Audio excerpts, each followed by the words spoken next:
survivor, strategist, solutions consultant and Penda App Ambassador. Lisa uses her knowledge of domestic violence to undertake workplace education on domestic violence responses and prevention. Please join me in welcoming our keynote speaker, Lisa.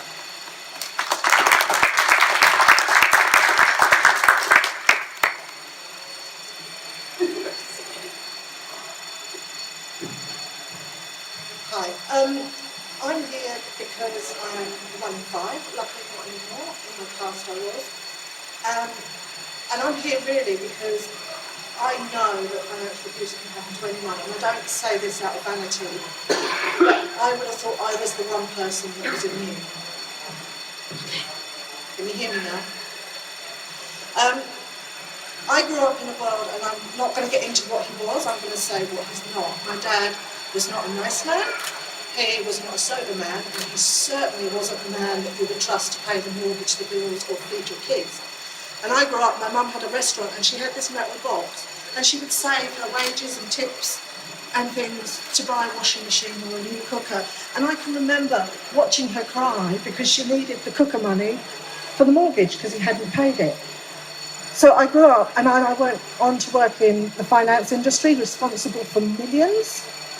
So I would have thought I was pretty much immune. I grew up really, really savvy around this. Yet I married a man who was very abusive, very controlling.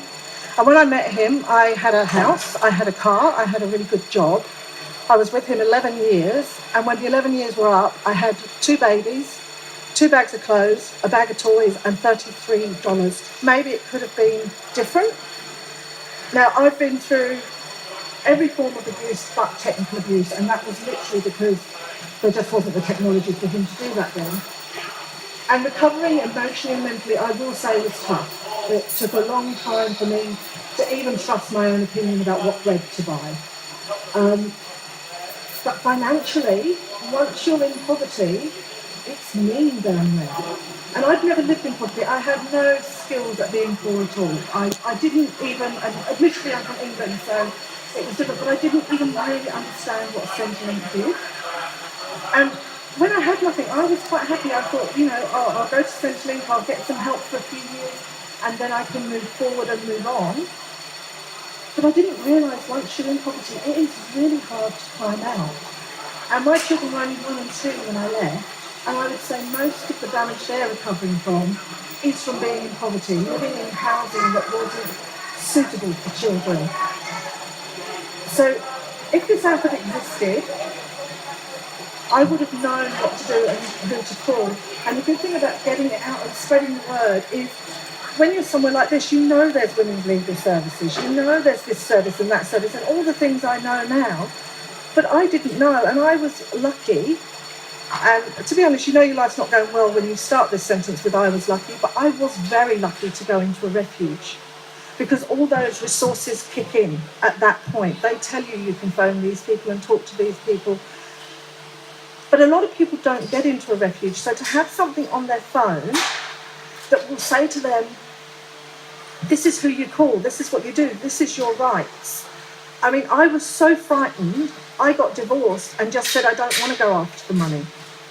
I don't want anything he's got because he might come after my children. But I didn't really understand then that that would lead to a 10-year climb out of poverty. And I wish I'd had more information and more choices to understand, because when you've left, I was scared of everything and everybody. I'd been so broken down, I actually believed I was useless. So I actually used New South Wales Women's Legal Service, but that was after I'd left in 3 years. So a lot of bad choices about my finances and where I was going had already been made.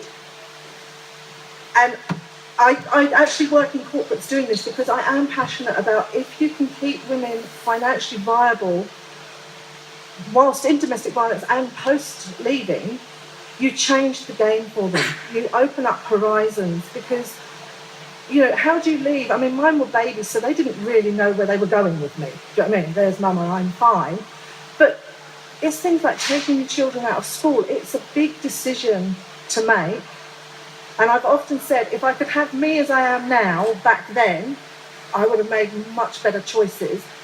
But like I said, I was completely broken. It could take me 25 minutes to choose milk. I was so broken down. I'd be like, well, I'll buy the expensive milk because it's good for them. And then a voice would say, but that's a waste of money. You haven't got any money. Why are you buying that milk? And then I'll be like, I'll buy the cheap. And then I'd think, that's not good for them. And that could go on because everything I've said and done for 11 years had been criticised. So to have an app that you've got time to look at, think about and go, oh, that is financial abuse. And I've actually got a friend going through it at the moment. And until I pointed it out, she didn't even think it was odd that she has to hand him every receipt before he'll give her any money. Now, she moved country with him to a country. She wasn't even allowed to work, so it's not like she chose not to work. And she said, yeah, but it's his money.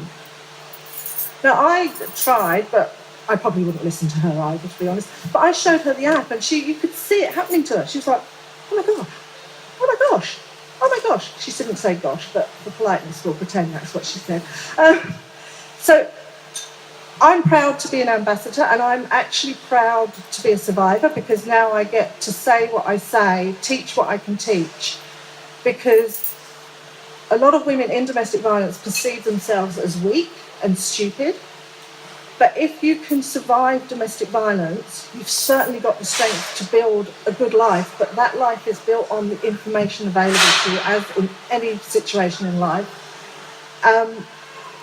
And I jumped on board, admittedly, before I'd even seen the app, but I knew it would be good, but I was so impressed with just the volume of information in there.